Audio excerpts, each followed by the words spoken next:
Tepat pukul 18 waktu Indonesia Timur.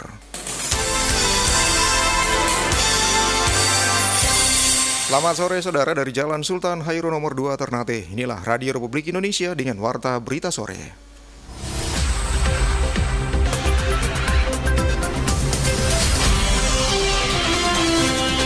Saudara, mengawali Warta Berita Sore ini berikut kami sampaikan sejumlah topik utama.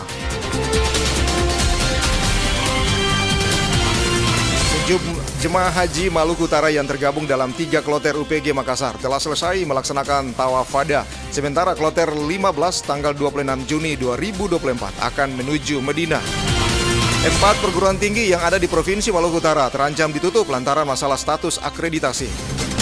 Saudara, informasi ini juga dapat Anda simak melalui audio streaming di www.rri.co.id.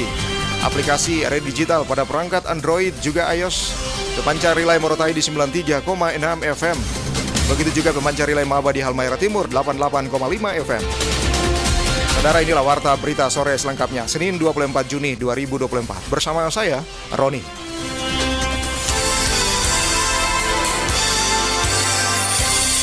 Kita ke berita pertama. Saudara, jemaah Haji Maluku Utara yang tergabung dalam 3 kloter UPG Makassar telah selesai melaksanakan tawaf wada. Sementara kloter 15 tanggal 26 Juni 2024 akan menuju Madinah. Selengkapnya dilaporkan reporter Nanang Adrani berikut ini.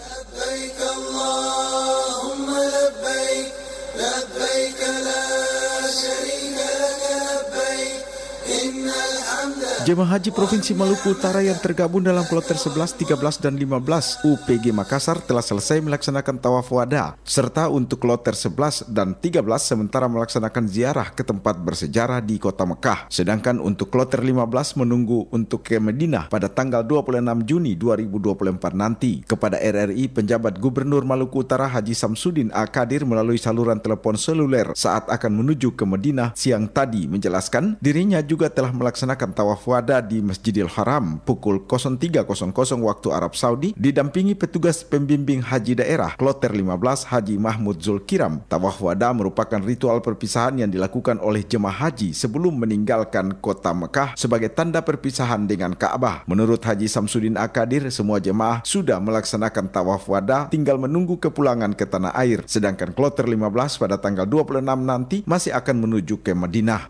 Sudah melaksanakan semua wajib rukun dilaksanakan, jadi semua sudah oke. Tinggal yang 2 kloter menunggu kepulangan, semuanya lewat Madinah, dan yang kloter 15 menuju ke Madinah tanggal 26. Semua sudah selesai, yang 2 sudah selesai karena dia awal Madinah, yang awal Mekah kan hanya kloter 15. Ketika ditanya kondisi kesehatan para jemaah haji Maluku Utara, Haji Samsudin Akadir mengatakan sesuai laporan yang diterima masih ada 5 jemaah haji Maluku Utara yang hingga kini dirawat di rumah sakit Arab Saudi. Semuanya adalah jemaah haji dari kloter 13. Yang saya dapat laporan kemarin 5 orang, 13, 11 tidak ada, 15 juga tidak ada. Alhamdulillah, semua masih baik, bisa melaksanakan dengan menggunakan fasilitas-fasilitas bantuan dari anak-anak mahasiswa kita di sini. Sementara itu, Ketua Kloter 11 UPG Makassar Haji Saiful Jafar Arfah mengatakan jemaah haji Kloter 11 semuanya telah selesai melaksanakan tawaf wada dan mulai hari ini melaksanakan ziarah ke sejumlah tempat bersejarah yang ada di kota Mekah. Ziarah ke Gua Tur, ke Jabal Rahmah, ke Jabal Nur,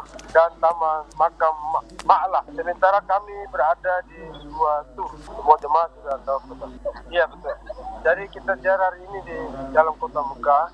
Besok kita lanjut ke Jeddah dan lusa kita lanjut ke Taif. Kepada jemaah haji Maluku Utara, penjabat gubernur minta agar menjaga ibadah haji yang telah dilaksanakan, juga menjaga perangai sebagai seorang haji, terus berbuat baik dan selalu beramal dalam kehidupan sehari-hari. Selain itu diingatkan jemaah untuk menjaga kesehatan selama melaksanakan ibadah arba'in di Madinah dan berharap semua jemaah tergolong sebagai haji yang mabrur. Nanang Adrani melaporkan. Saudara, persediaan logistik untuk pengungsi gunung api Ibu di gudang habis pakai mulai berkurang. Selengkapnya dilaporkan reporter Novianti Merasabesi langsung dari Kecamatan Ibu, Halmahera Barat.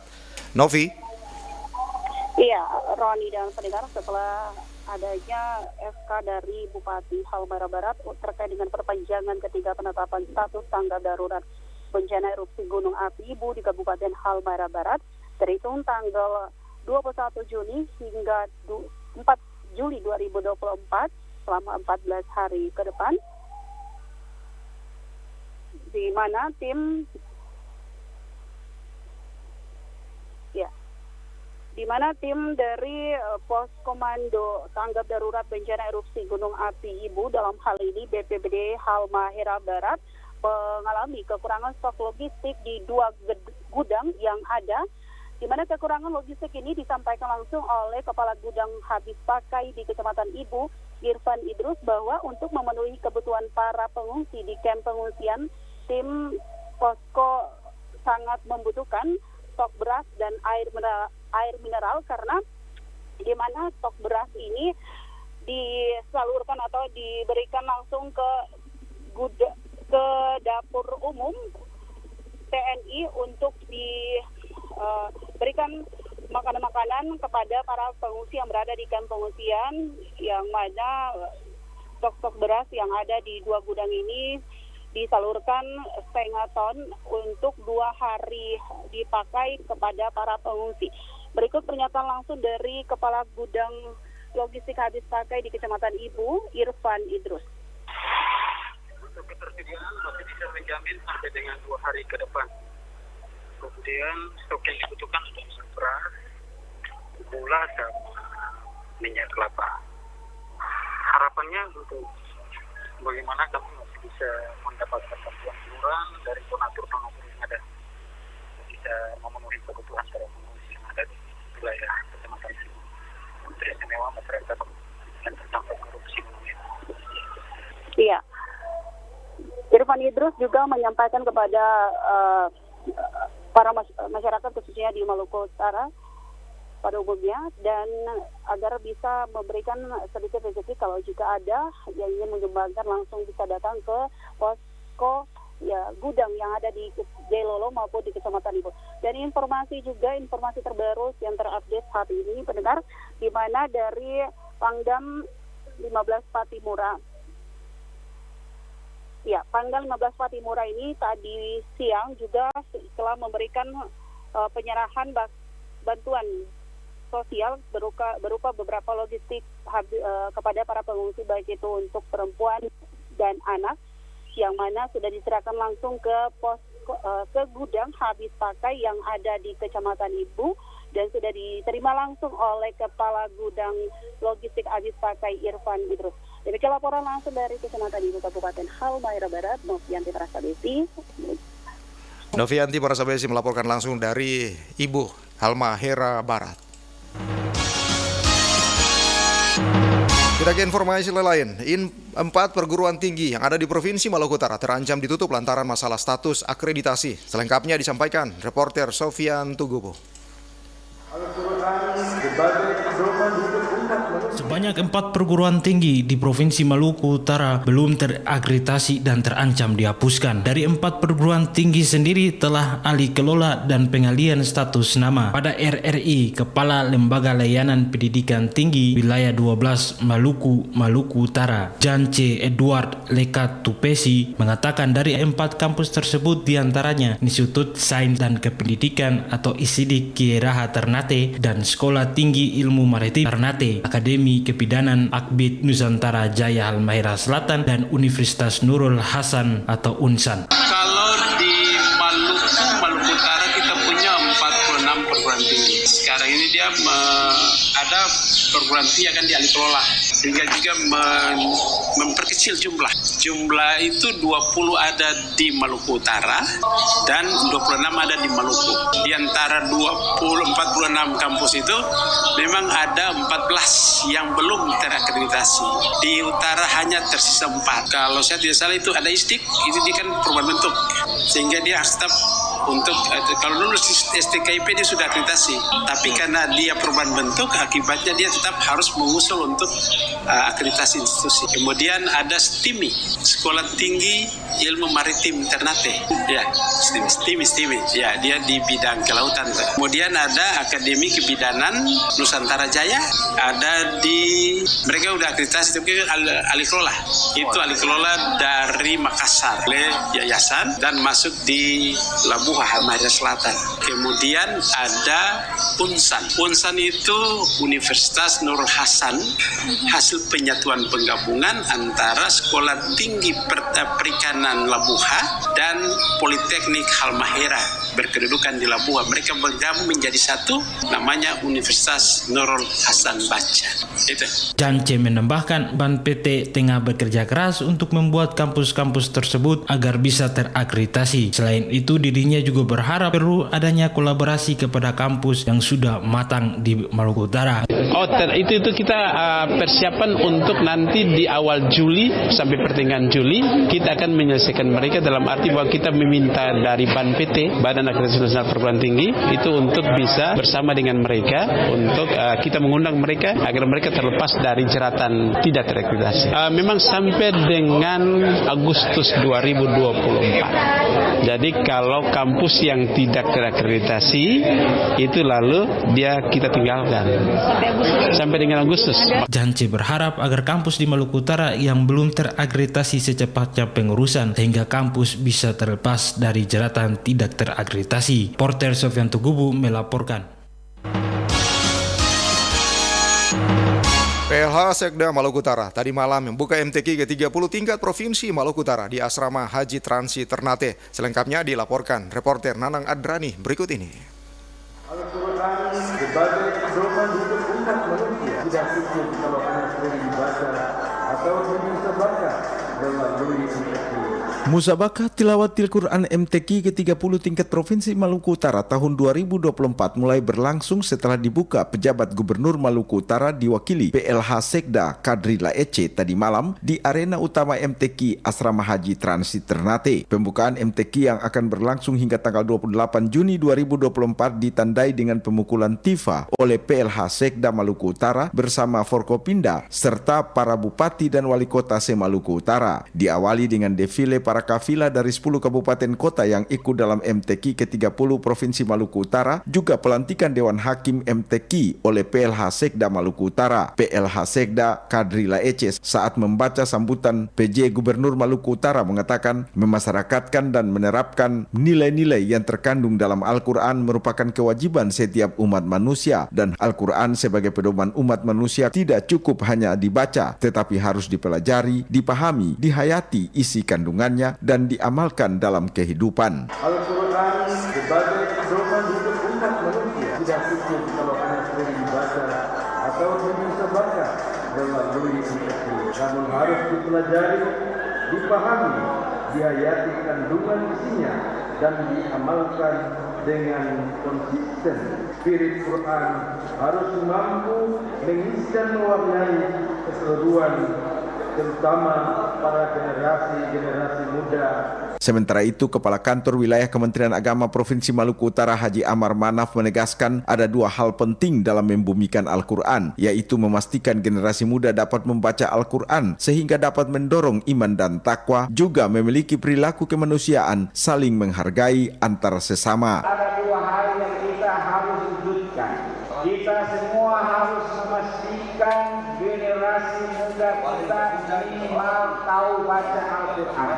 Kunci utama adalah paham dan bisa membaca Al-Quran. Kita semua juga berusaha untuk membumikan Al-Quran itu bagaimana kemudian menjadikan semua umat beragama agar memiliki perilaku kemanusiaan. Ketua 2 LPTQ Provinsi Maluku Utara Mulyadi Wawor berharap MTQ tidak hanya mendapatkan nilai-nilai Al-Quran bagi setiap insan, tetapi juga mampu merubah cara pandang dan berdampak pada kehidupan sehari-hari. PLT Karokesra Maluku Utara selaku Ketua Panitia MTQ Haji Fadli U. Muhammad mengatakan pada pelaksanaan MTQ melombakan 7 cabang lomba dengan 20 golongan, sedangkan MTQ ke-30 diikuti 10 kabupaten kota dengan jumlah peserta 376 peserta dan akan berlangsung sampai tanggal 28 Juni 2024. Selesai pembukaan, mulai hari ini berlangsung semua bidang lomba yang terpusat di arena utama MTQ Asrama Haji Transi Ternate. Nanang Adrani melaporkan.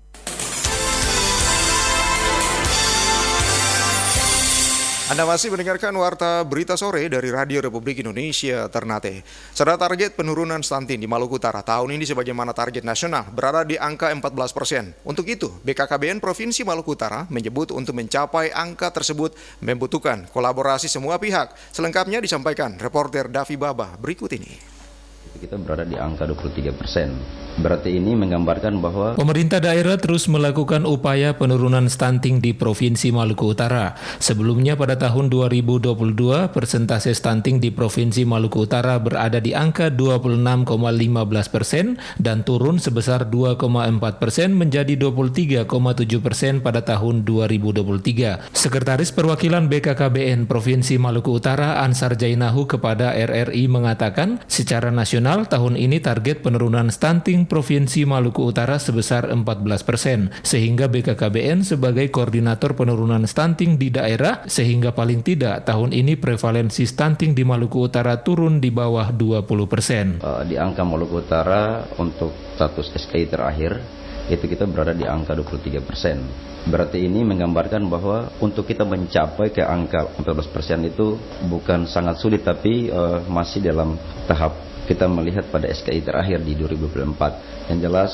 BKKBN secara nasional yaitu adalah koordinator penanganan stunting di nasional bahkan sampai di Provinsi Maluku Utara. Kita punya tugas masing-masing. BKKBN selalu melakukan koordinasi dengan mitra-mitra terkait dan memperkuat tingkatan-tingkatan sampai di lapangan. Nah, di Provinsi Maluku Utara memang secara tahun ke tahun ada penurunan.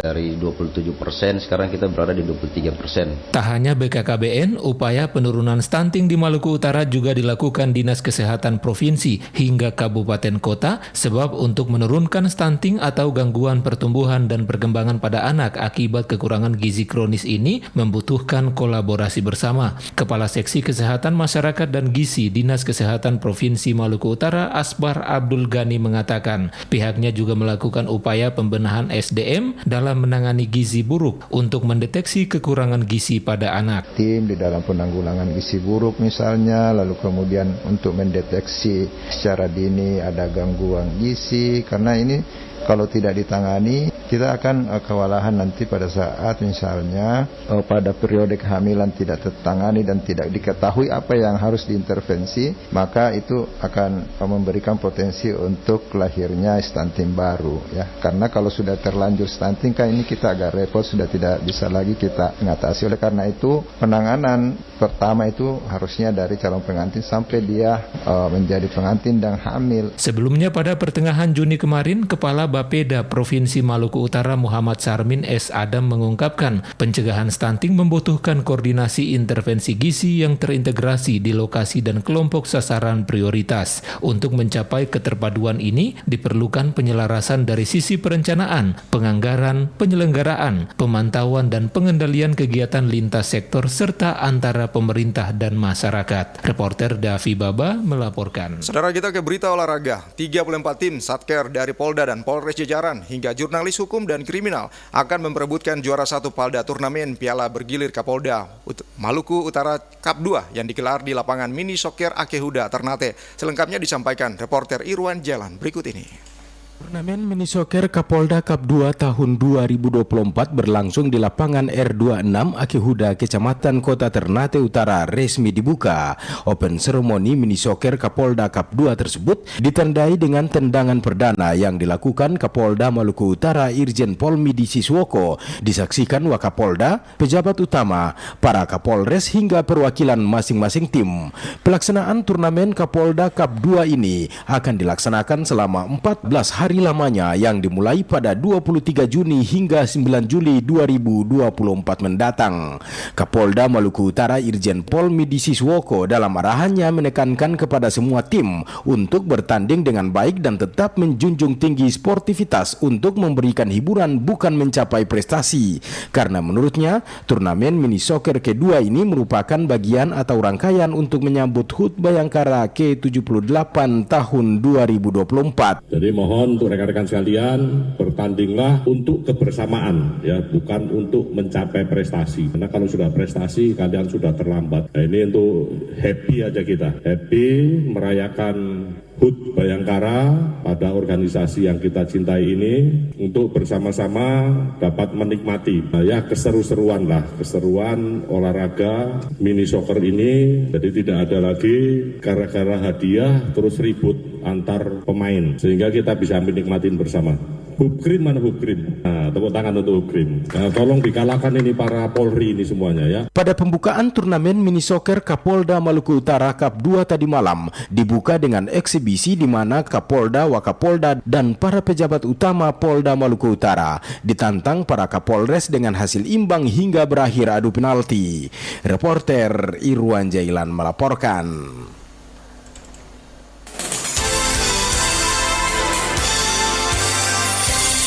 Renovasi Stadion Gelora Kiara Ternate menjadi pilot project klub sepak bola Liga 1 di tanah air. Apa saja fasilitas di stadion berkapasitas 11.000 penonton tersebut? Berikut kita ikuti laporan reporter Sakir Saleh.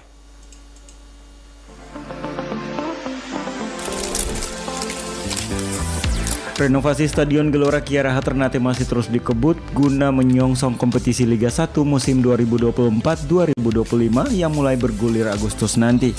Amatan RRI Senin pagi, pengerjaan fisik tribun dan penanaman rumput lapangan masih dilakukan. Untuk tribun sendiri saat ini telah dilakukan pembongkaran atap yang lama untuk disesuaikan dengan konstruksi atap yang baru. Sementara fasilitas lainnya seperti ruang ganti pemain juga sudah dalam tahapan finishing.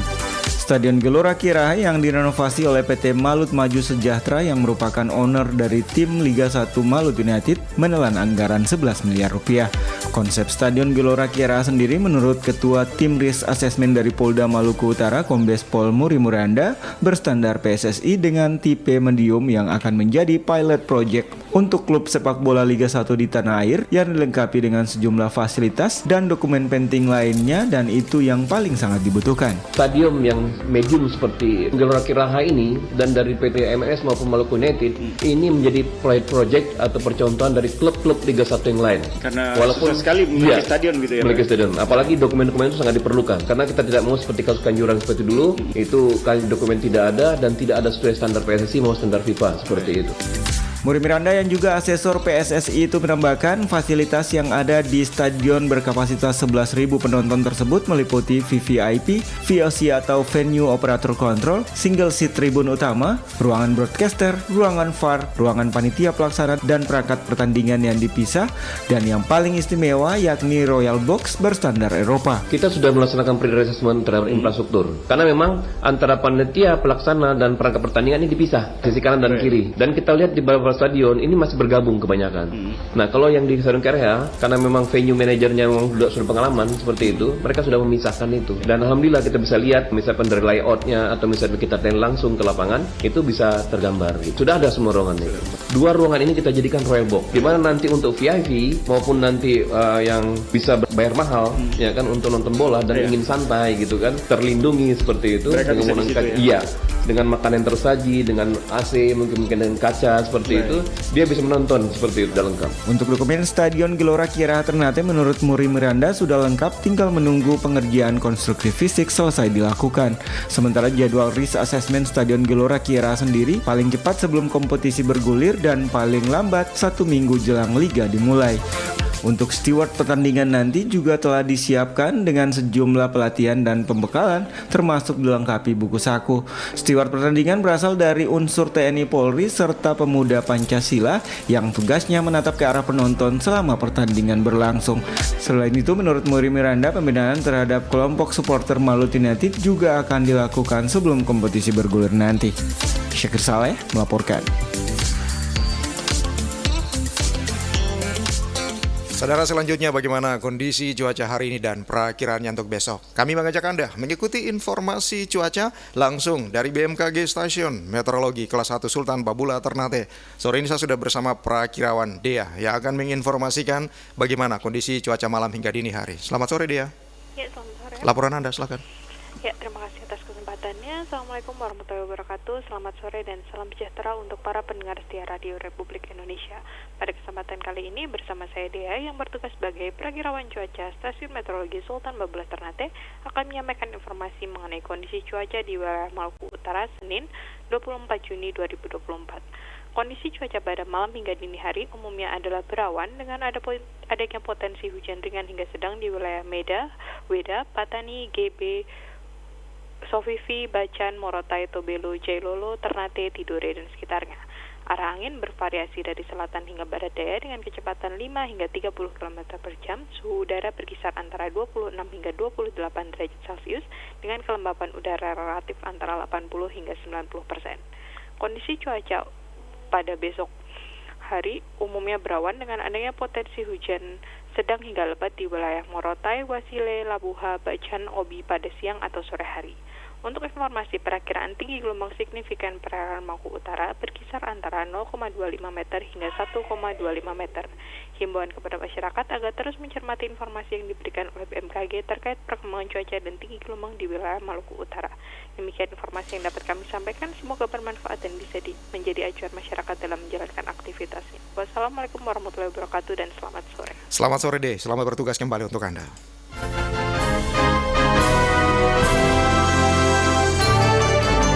Saudara, informasi cuaca tadi sekaligus menutup perjumpaan kita lewat Warta Berita Sore edisi kali ini. Sebelum berpisah, kembali kami sampaikan kilasan berita sore ini.